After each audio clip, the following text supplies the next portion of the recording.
आदाब, मैं हूं सफदर रिजवी। आप देख रहे हैं लाइव एक्सप्रेस चैनल। आपसे गुजारिश है कि इस चैनल को सब्सक्राइब करें, लाइक करें, शेयर करें और कमेंट करें। अब देखें एक अहम खबर। मौलाना कल्बे जवाद एक बार फिर मुसीबत में फंसने जा रहे हैं। इसकी वजह वक्फ बोर्ड है। वैसे तो मौलाना जवाद के खिलाफ हर वर्ग के लोग हैं, लेकिन वक्फ बोर्ड से जुड़े लोगों की नाराजगी इसलिए बढ़ने जा रही है क्योंकि बोर्ड के चेयरमैन अली जैदी की मनमानी से लोग तंग आ चुके हैं। वे न सिर्फ सरकार की कार्रवाइयों के खिलाफ काम कर रहे हैं, बल्कि उन्होंने वक्फ एक्ट को ताक पर रख दिया है और अनाड़ियों की तरह काम अंजाम दे रहे हैं। इसी मनमानी का नतीजा है कि वक्फ बोर्ड की एक बैठक 23 फरवरी को बुलाई जा रही है, जो गैर कानूनी है। इसके बाद भी इस गैर कानूनी काम को अंजाम दिया जा रहा है। इसके पीछे क्या मकसद है और इससे मौलाना जवाद और चेयरमैन जैदी को क्या लाभ होने वाला है, इन सब बिंदुओं पर हम रोशनी डालेंगे। लेकिन सबसे पहले ये जान लीजिए कि 23 फरवरी को होने वाली मीटिंग तकरीबन 6 महीने बाद होनी जा रही है। इतने दिनों मीटिंग इसलिए नहीं हुई क्योंकि सदस्य एक राय नहीं थे। जिस तरह से वक्फ जायदाद के साथ बंदरबाट की गई है, उससे लोगों में सख्त नाराजगी थी। इसके अलावा अदालत ने लगातार बोर्ड के खिलाफ फैसले दिए हैं, जिससे बोर्ड की छवि गिरी है। अभी हाल ही में हाई कोर्ट का जो फैसला आया है वो है ताल कटोरा करबला के मुतवल्ली सैयद फैजी के पक्ष में। हाई कोर्ट के फैसले के बाद से ये उम्मीद जग गई है कि एक बार फिर सैयद फैजी बोर्ड के सदस्य के रूप में सक्रिय हो जाएंगे। इस संबंध में कार्रवाई चल रही है, लेकिन प्रक्रिया धीमी इसलिए है क्योंकि बोर्ड को भंग करने और बोर्ड में प्रशासक नियुक्त करने पर विचार चल रहा है। योगी सरकार ने इस दिशा में कार्रवाई भी शुरू कर दी है। उम्मीद है कि प्रक्रिया जल्द पूरी हो जाएगी। इस काम को अंजाम दिलवाने में भाजपा के कई नेता सक्रिय हैं। इनमें मुख्य तौर पर पूर्व मंत्री मोहसिन रजा का नाम लिया जा सकता है, जिन्होंने पिछले दिनों मुख्यमंत्री योगी को एक पत्र लिखकर वक्फ बोर्ड का कट्ठा चिट्ठा खोल दिया है। मोहसिन रजा ने पत्र में साफ साफ लिखा है कि मौलाना जवाद के नेतृत्व में चलने वाले बोर्ड में परिवारवाद को बढ़ावा दिया गया है, वक्फ जायदाद के साथ खुर्द-बुर्द की गई है और वक्फ बोर्ड अपने कर्तव्यों का पालन नहीं कर रहा है। इसलिए बोर्ड को भंग करके प्रशासक नियुक्त किया जाना चाहिए और बोर्ड के कार्यकलापों की जांच कराई जानी चाहिए। मोहसिन रजा के अलावा कानून के जानकार शानदार एडवोकेट ने भी मुख्यमंत्री योगी, कल्याण मंत्री और संबंधित विभागों के अधिकारियों को पत्र लिखकर वक्फ बोर्ड के गलत कामों पर रोक लगाने के लिए कहा है। उनका कहना है कि सरकार को ऐसी कार्रवाई करनी चाहिए जिससे दोषियों को अदालत से लाभ नहीं मिल सके। इसके लिए सरकार को वक्फ एक्ट की धारा 99 और 100 के तहत कार्रवाई अंजाम देना चाहिए। इन धाराओं के तहत राज्य सरकार और केंद्र सरकार को बोर्ड के खिलाफ कार्रवाई का अधिकार है। शानदार एडवोकेट के मुताबिक बिना सीईओ के मीटिंग करना गैर कानूनी है। वक्फ ट्रिब्यूनल ने भी कई फैसलों में ऐसा करने को गलत ठहराया है और इस आधार पर चुनौती देने वाले के पक्ष में फैसला सुनाया है। मोहसिन रजा के पत्रों पर सरकार ने क्या कार्रवाई की, इस संबंध में सरकार ने मोहसिन रजा को पत्र देकर बताया है कि उनके पत्र को लेकर कल्याण मंत्रालय को कार्रवाई करने के लिए कहा गया है। इससे साफ है कि मौजूदा वक्फ बोर्ड के खिलाफ कार्रवाई होगी। इसी वजह से मौलाना जवाद, उनके समर्थक और चेयरमैन अली जैदी परेशान हैं और वे इस कोशिश में लगे हुए हैं कि गैर कानूनी ही सही, लेकिन मीटिंग कर ली जाए। बताया जाता है कि मीटिंग में 62 मुतवल्लियों को नियुक्त किया जाना है। इसके लिए इन लोगों से जायज और नाजायज फीस ली गई है। बोर्ड भंग होने से पहले मीटिंग नहीं की गई तो दलालों के मार्फत जो चंदा या डोनेशन इकट्ठा किया गया है वो वापस लौटाना पड़ेगा, जो लाखों में है। इसीलिए मौलाना जवाद बोर्ड की मीटिंग करवाने में दिलचस्पी ले रहे हैं। इस मीटिंग में मौलाना जवाद के करीबी मीसम अपराधी को मुतवल्ली बनाया जाना है। मीसम अपराधी इस समय लखनऊ की दरगाह हजरत अब्बास का प्रशासक है और उसका समय बीत चुका है।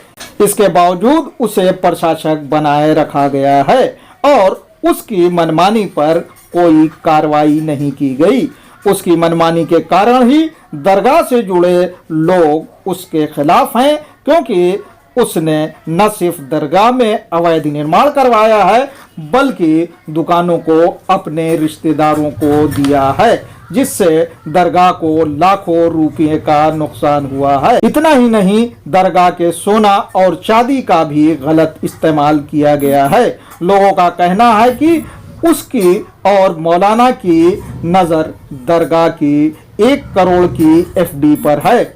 वो उसे भी तोड़वाकर उसे खुर्द-बुर्द करना चाहता है। इसी तरह दरियावाली मस्जिद के मुतवल्ली का मामला भी लंबित है।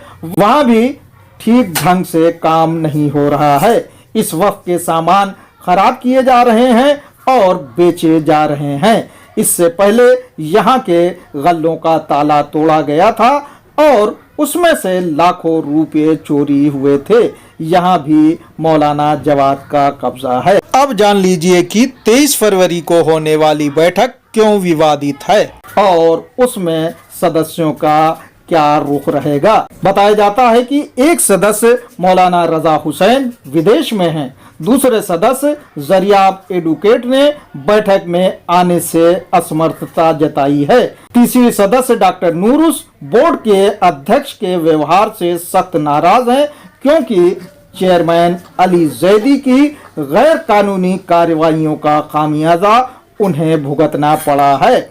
उनका ट्रांसफर उनके गृह क्षेत्र से बाहर कर दिया गया है, जिसके कारण उन्हें मुसीबतों का सामना करना पड़ा।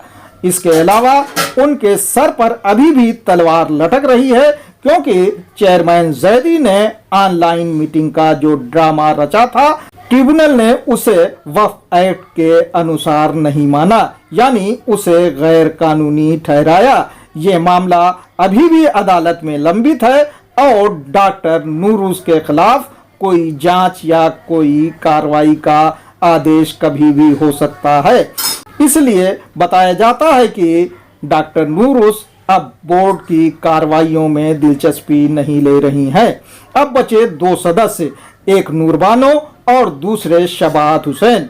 दोनों अपने अपने स्वार्थ के कारण चेयरमैन का साथ दे सकते हैं। सदस्य नूर बानो रामपुर के वक्त पर पूरी तरह से कब्जा जमाने के लिए अपनी शर्तों पर बैठक में आती रही हैं। इस बार भी उनकी शर्तें हैं और चेयरमैन ने मान ली तो वे मीटिंग में आ सकती हैं। इसके अलावा दूसरे सदस्य हैं शबाहत हुसैन।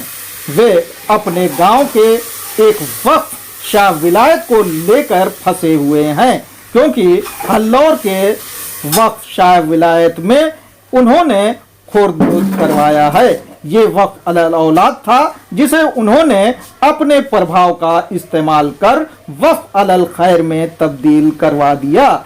इस मामले को लेकर पूर्व मुतवल्ली सलमान रिजवी ने हाई कोर्ट में चुनौती दी है। मौजूदा बोर्ड ने ढेरों वफ अलल औलाद को वफ अलल खैर में बदला है, जिससे उनके खिलाफ सख्त नाराजगी है, जो न सिर्फ वफ एक्ट के खिलाफ है बल्कि गैर शरई भी है। सदस्य शबाहत हुसैन ने हल्लौर के इस वक्त में गैर शरई काम इसलिए अंजाम दिलवाया क्योंकि उन्हें अपने बेरोजगार भाई और रिश्तेदार को रोजगार देना था। शबाहत ने जब से इस वफ की नई कमेटी बनवाई है, वो लोगों से उगाही कर रही है। यहाँ तक कि मजलिस करने पर भी सैकड़ों रुपए की रसीद काटी जा रही है। ऐसा ही एक और मामला वफ जन्नतुन्निसा का है। इस मामले में भी विवाद है। इस वफ को लेकर अमेरिका में रहने वाले मौलाना आबदी ने अदालत में चुनौती दिलवाई है। बताया जाता है कि जन्नतुन निसा वक्फ की कमेटी में भी पैसों की उगाही को लेकर जूतम पैजार चल रही है।